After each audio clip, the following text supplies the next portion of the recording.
सबके साथ और गाने गाने को मिल रहा है, बहुत ज़्यादा हो रही है खुशी बहुत ज़्यादा हो रही है। और अब हम लोग पूरी मेहनत करेंगे और ट्राई करेंगे कि आप सबको खुश कर सकें। हर बार कुछ ना कुछ स्पेशल होता है और इस बार भी बहुत खास होने वाला है। सबसे पहले बताइए, बपी दा स्पेशल है प्लस गर्ल्स वर्सेस बॉयज़ है, थोड़ा सा उसको बताना चाहेंगे क्या हुआ, क्या कुछ धमाल मचाया आप लोगों ने और कितना इमोशनल मोमेंट था सेट पर, या थोड़ा उसको डिस्क्राइब करना चाहेंगे? इस वीक के दोनों एपिसोड बहुत ही ज़्यादा एक्साइटिंग है और दोनों एपिसोड, एक बप्पी जी स्पेशल है और दूसरा है गर्ल्स वर्सेस बॉयज़। तो बप्पी जी स्पेशल्स में हमने उनकी यादों को ताज़ा किया और हम लोगों ने मतलब हमें बहुत सारी चीज़ें पता चली और बप्पा लहरे जी भी हमसे कनेक्ट हुए थे।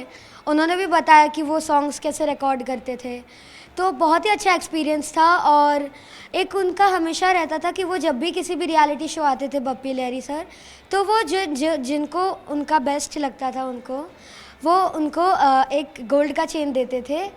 तो इस बार नेहा मैम ने जिसने भी बेस्ट गाया उसको एक गोल्ड का चेन दिया, तो वो तो आपको एपिसोड में पता चलेगा किसने बेस्ट गाया। और दूसरा एपिसोड था गर्ल्स वर्सेस बॉयज़, जिसमें गर्ल्स वर्सेस बॉयज़ हुआ था ऑब्वियसली। और एक रिंग थे 2 कलर्स के, एक ब्लू था जिसमें बॉयज़ थे और रेड था गर्ल्स का। तो उसमें एक टॉस हो रहा था, मतलब हर्ष भैया टॉस कर रहे थे, जिस पे पहले आ रहा था वो डिसाइड कर रहा था कि कौन पहले गाएगा, गर्ल्स या बॉयज़। तो बहुत ही एक्साइटिंग एपिसोड था, बहुत लड़ाई जंग हुआ, बट हम लोग ऐसे ही लड़ते नहीं है नॉर्मली। हम लोग एक दूसरे को हेल्प करते हैं गानों में और सपोर्ट भी करते हैं। हम लोग तो खड़े भी थे साथ में, जब भी कोई भी खड़ा था तो जब भी गाने से पहले सभी एक दूसरे को ऑल द बेस्ट कर रहे थे। तो के टाइम पे भी हम मतलब जैसे अथर्व के साथ जैसे मेरा था, तो अथर्व गा रहा था उस टाइम पे, मेरा वाह वाह वाह क्या गा रहा है, तो मतलब वो था हम लोगों का। हमारा एकदम ऐसे नहीं था कि लड़ाई करना है, हाँ हमारा ऐसा नहीं था कि लड़ाई करना है, मतलब ऐसा नहीं, बस गाना अच्छा गाएं हम, और जो हमारे जो व्यूअर्स हैं, हमारे जो कैप्टन्स हैं, हमारी नेहा मैम, उन लोगों को बस अच्छा लगे, और बाकी तो हम सब फ्रेंड्स हैं। क्या कुछ हुआ था सेट पर, बपी दा स्पेशल में, थोड़ा सा डिस्क्राइब अगर करना चाहें क्या हुआ था? बप्पी दा स्पेशल में बप्पी सर के जो बेटे हैं बप्पा दा, वो मतलब कि आए थे वीडियो कॉलिंग के थ्रू। वो अभी तो इंडिया में नहीं है, वो इंडिया के बाहर है, तो उन्होंने वीडियो कॉलिंग पे हम लोग उनसे मिले थे और उन्होंने मतलब बहुत सारी चीज़ें हमें बताई सर के बारे में, और बहुत सारी यादें, मतलब कि उन्होंने जो जो बताया वो बहुत अच्छा था, सुन के बहुत अच्छा लगा ये सब कुछ। और आप जब शो देखेंगे तब आपको पता चल ही जाएगा। देवी, सबसे पहले ये बताओ, यहाँ पे तो बड़ी अच्छी दोस्ती आप लोग की दिख रही है, बट ऑफ मैं आपसे पूछना चाहता हूँ, सच में ऐसे बहुत नेचुरली आपके साथ रहते हैं, बहुत अच्छे से रहते हैं, या फिर अलग ही रहता है इन लोग का नेचर? ऐसा कुछ नहीं, हम लोग सब बहुत ही अच्छा फ्रेंड्स हैं। ऐसा शूट के बाद हम लोग खुशी दीदी के रूम में बैठ के पूरा स्टोरी गाना सुन के बहुत ही ज़्यादा अच्छा फ्रेंड्स हैं, और हम लोग खेलते भी हैं। और अभी हम लोग ये वाली पीआर एक्टिविटी के पहले हम लोग म्यूज़िक रूम में बैठ के पूरा गाना चल के मस्ती करा था, और हम लोग बहुत ही अच्छा फ्रेंड्स हैं। लास्ट एपिसोड भी काफ़ी धमाकेदार रहा, पुराने गीतों का था, कैसा एक्सपीरियंस रहा? और सबसे बड़ी बात यह है कि पुराने गाने, नए गाने तो सब लोग गा लेते हैं, बट पुराने गाने को जब गाना होता है तो बहुत लय चाहिए होता है, ताल सुर ताल सब होना चाहिए। कितना मुश्किल था, कितना चैलेंजिंग था, आप सबके लिए जानना चाहेंगे? पुराने गाने तो ऑब्वियसली बहुत मतलब बारीकियाँ होती हैं उनमें, और बहुत हार्ड होते हैं, क्योंकि उनके ट्यून बहुत मतलब अलग होती है, और लिरिक्स बहुत ज़्यादा होते हैं, क्योंकि अलग अलग अंतरे होते हैं, सब अलग होते हैं लिरिक्स। और चैलेंजिंग तो ऑब्वियसली सब गाने चैलेंजिंग होते हैं, और पुराने गाने भी थे, पर हमने कोशिश की कि हम अच्छे से उस गाने को निभा पाए। और हमें तो बहुत अच्छा लगता है जब नए नए गाने मिलते हैं हर एपिसोड के पहले।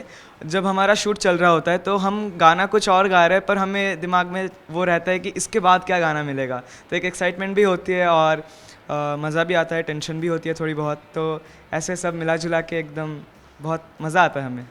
आपको पुराने गाने गाने में दिक्कत होती है? नहीं, हर वीक हमारे लिए बहुत मतलब ऐसा नहीं है, चैलेंजिंग है, और अलग टाइप गाना मिल गई। हाँ, मिलता है, अलग टाइप ऑफ गाना मिलता है हम लोगों को। पुराने गानों हाँ, पुराने गाने में लिरिक्स थोड़ा मुश्किल आते हैं, और एक दिन में मैंने पूरा याद हो जाएगा, याद कर लेती हूँ। और इस बार बहुत ही अच्छा गाना मिल रही थी, और हम लोग बहुत ही अच्छा गाया।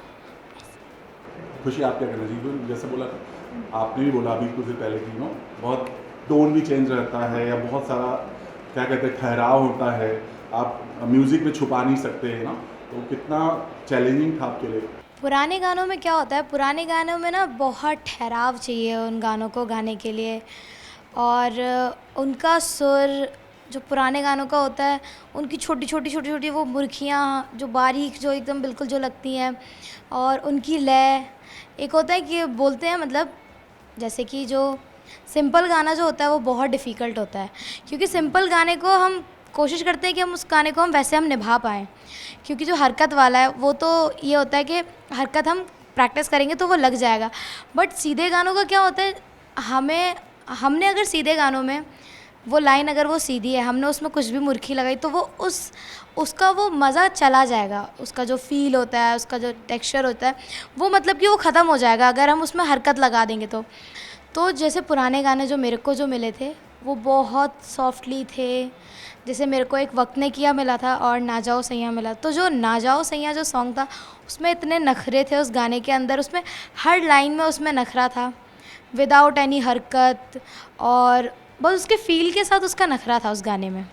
और जो सेकंड सॉन्ग जो मेरा था वक्त ने किया, तो उस गाने का ये था कि उसमें जो रिदम थी वो बहुत स्लो रिदम थी। उस गाने का जो फ़ील था वो फ़ील एकदम एक अच्छा सा फ़ील था। उस गाने की लिरिक्स बहुत प्यारी थी। उस गाने को एकदम सीधा गाना था, उसमें कोई मुर्खी नहीं लगानी थी, कोई कुछ नहीं करना था, बस उस गाने को एकदम सिंपल श्योर सीधा गाना था, और वो गाया तो अच्छा था।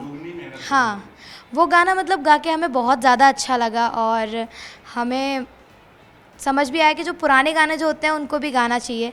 जैसे मैं ये लोग बोलते हैं मेरे को कि खुशी को सारे सॉन्ग पता होते हैं, उसको सब गाना मतलब कोई भी गाना बता दो उसको पता होगा। तो जो मेरे को जो सॉन्ग्स मिले थे मैंने वो फर्स्ट टाइम सुने थे। तो मैंने इन लोगों को बोला, मैंने कहा जो मैंने गाने जो सुने हैं जो मेरे को मिले हैं वो मैंने फ़र्स्ट टाइम अभी सुना है जो मेरे को मिले हैं, वरना तो मैंने जो मेरे को जो अभी मिले हैं वो मैंने फ़र्स्ट टाइम सुने, तो आप लोगों ने तो सुने ही नहीं होंगे। तो मतलब कि इस टाइप का था, बट बहुत ज़्यादा। ये लेजर का डायलॉग है, मेरे साथ मत करो। हाँ, मुझे ना वो एक चांद सा रोशन चेहरा वाला गाना मिला था, वो किशोरदा का गाना था ना, किशोरदा बहुत रफ़ी साहब, अच्छा रफ़ी साहब का गाना था। वो रफ़ी साहब मतलब बहुत नोटी नोटी नोटी जैसे गाया था, और बहुत ही अच्छा मतलब नोटी नोटी ऐसा कुछ मुर्कियाँ मुर्कियाँ नोटी नोटी वाला गाना था, और मैं बहुत अच्छा गाया, और वो मुझे बहुत ही पसंद गाना है। वो बहुत पुराने गाना भी है, लता जी और रफ़ी साहब का एपिसोड वाला। पुराने गाने बहुत सिंपल होते हैं, बहुत सोच के वो लोग बनाते हैं, क्योंकि जो कंपोजिशन भी होता है वो करने के लिए वो लोग, जैसे प्यारे लाल जी जब आए थे एपिसोड में, तो उन्होंने, हम लोग सब ऑफ कैमरा हम लोग उनसे बात कर रहे थे, तो उन्होंने बताया भी था कि मतलब वो दिन रात बैठे रहते थे और कुछ करते ही नहीं थे, वो सिर्फ सोचते थे कि क्या, कौन सा गाना, कैसे वो गाने को हम अपने दिमाग में लाए। और जैसे अब एक गाना है लकड़ी की काठी, वो गाने को सोचने के लिए आर डी बर्मन जी का है ना वो, हाँ। उनको वो ट्यून, वो लिरिक्स आ गया। अब वो उसमें कोई ट्यून ऐसा हाँ, वो घुटनों के बल बैठ के वो ऐसे घोड़े की तरह ऐसे पूरा स्टूडियो में घूम रहे हैं, ताकि उनको वो दिमाग ट्यून में आए। अब वो इतना दिमाग लगा के वो सोच रहे हैं। आजकल तो कोई भी गाना ऐसे ही जो ट्यून आया उस पर बना देते हैं, तो इसलिए पुराने ज़माने के लोग बहुत सोच के बनाते थे, और वो गाने भी उतने ही डिफ़िकल्ट होते हैं। जैसे मेरा जो ब्लैक एंड वाइट वाला सॉन्ग था, ये दुनिया अगर मिल भी जाए तो क्या है, तो वो गाना एकदम ही स्लो था, इनका जैसा गाना था वक्त ने किया वाले गाने की तरह था, एकदम स्लो था, और वो गाने में जगह ही नहीं था कोई सांस लेने का। अगर मैं उसको एक स्ट्रेच में गाऊँ तो उसमें सांस लेने का जगह नहीं होता, और उसमें म्यूज़िक इतना दबा रहता है कि अगर आपका इतना सा भी सुर जाता है तो वो पूरा क्लियर सुनाई देता है। तो इन सब चीज़ों को ध्यान में रख के पुराने गानों को गाना पड़ता है, तो बहुत मेहनत करना पड़ता है उसके सुरों पर। तो और आप लोग बहुत ही अच्छा आप लोगों ने गाया था, और हमेशा अच्छा ही गाते हैं। चलिए, अब पड़ाव धीरे धीरे नज़दीक आ जाता है, हालांकि एक्सटेंशन मिला है, बट फिर भी आप चारों जानना चाहेंगे कि कौन लगता है, ईमानदारी से बताइएगा, कौन लगता है आपको कि लंबे रेस का घोड़ा होगा, और टॉप 5 में आप देखते हैं किसको? वैसे तो सभी यहाँ पे बहुत अच्छा गा रहे हैं, और हाँ, हम सोचते ही नहीं है कभी टॉप 5 के बारे में। ये आप लोग की मस्ती चलती रहती है। अभी हमने थोड़े पहले आपसे बात की, कुछ कार्टून वार्टून वाला गाना हो रहा है, क्या हो रहा है वो बताइए। क्या हाँ, हम लोग म्यूज़िक रूम में भी बैठे हुए थे, तो अचानक से बैठे थे, तो अचानक से शुभ्रा के दिमाग में अचानक से कार्टून आया, जैसे डोरेमोन, नहीं, हाँ हाँ, हम बताओ कैसे। मैं क्लैप बॉक्स बजा रहा था और अथर पियानो पे कुछ बजा रहा था, तो जैसे नए गाने बजा रहा था, कुछ हमारी अधूरी कहानी और ये सब, तो अचानक से मेरे दिमाग में आया, मैं क्लैप बॉक्स बजा के मैंने शुरू कर दिया डोरेमोन का गाना। तो ये गाना सब एक नई बहार दूं, दुनिया ही बदल दूं, मैं तो प्यारा सा चमत्कार हूँ।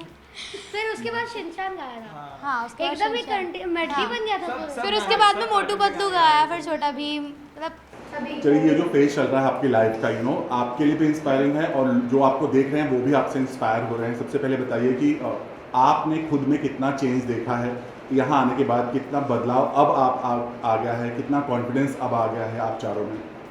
यहाँ पे आने से पहले मतलब कि हम जो सॉन्ग्स जो सुनते थे, गाते थे, उनकी हम उतनी बारीक बारीक जगहें नहीं पकड़ पाते थे, नहीं समझ पाते थे। और जब से हम यहाँ पे आए हैं तो यहाँ पे आके वो समझ आता है कि टेक्निक से भी गाना होता है, और तो उसमें जो बारीक बारीक जो हरकतें होती हैं वो समझ आती हैं यहाँ पे। हाँ, और जैसे पहले, जैसा मेरे को लगता है मेरे में जो आया है वो ये है कि पहले मैं जो सॉन्ग्स वगैरह गाती थी तो उसका स्केल मतलब मैं ठीक रखती थी, बट उस टाइम पे ऐसा होता था कि लो ना हो जाए, ज़्यादा हाई ना हो जाए, क्योंकि घर पे गाना तो घर पे थोड़ा लो में हो जाता था। बट यहाँ पे आके ये होता है कि गाना ढलना नहीं चाहिए हमारे स्केल से, तो उसका ऐसा भी नहीं है कि आपकी वॉइस जो है वो ज़्यादा ऊपर चली जाए तो वो फिर क्रैक होने का भी वो होता है। और जो स्केल होता है वो अपने गाने के हिसाब से रखना चाहिए, क्योंकि उस गाने का फ़ील मेन होता है। जब तक उस गाने का फ़ील नहीं हम कर पाएंगे, उस स्केल में नहीं ला पाएंगे, तो फिर वो समझने में थोड़ी दिक्कत होती है। और थोड़ी थोड़ी समझ हो गई है। हाँ जी जी, तो मतलब वो सब समझ आ जाता है अब। वैसे तो स्टार्ट में जब मैं गाता था तभी मेरे को उतना नॉलेज भी नहीं था कि मतलब कैसा फील होना चाहिए, ये सब होना चाहिए। बट अभी यहाँ पे आके बहुत कुछ सीखने को मिला है। और हमारे यहाँ जो मेंटर्स हैं, हमारे कैप्टन्स हैं, मेरे कैप्टन पवनदीप भैया है, तो वो बहुत सारे टिप्स देते हैं और अभी थोड़ा इजी होता है, थोड़ा कॉन्फिडेंस आया स्टेज पे गाने के लिए। क्योंकि जब मैं ऑडिशन में आया था तब तो मतलब मैं इतना काँप रहा था। जिस रैम से आते थे ना हम लोग, जो जहाँ पे ड्रोन रखा रहता था, ड्रोन से हम लोग एंटर करते थे, वहाँ पे मेरे को पता नहीं, ऐसा लग रहा है जैसे मैं ऐसे हो रहा हूँ, मेरे को कुछ याद नहीं आ रहा, मैं लिरिक्स बोल रहा हूँ, ट्यून बोल रहा हूँ, इतना डर लग रहा था। बट अभी धीरे धीरे कॉन्फिडेंस आ रहा है और अब तो हम लोग सभी कॉन्फिडेंट हो गए हैं थोड़ा सा। और हाँ, पहले स्टार्ट में बहुत डर लगता था, अभी थोड़ा कम डर लगता है, बट अभी भी डर थोड़ा।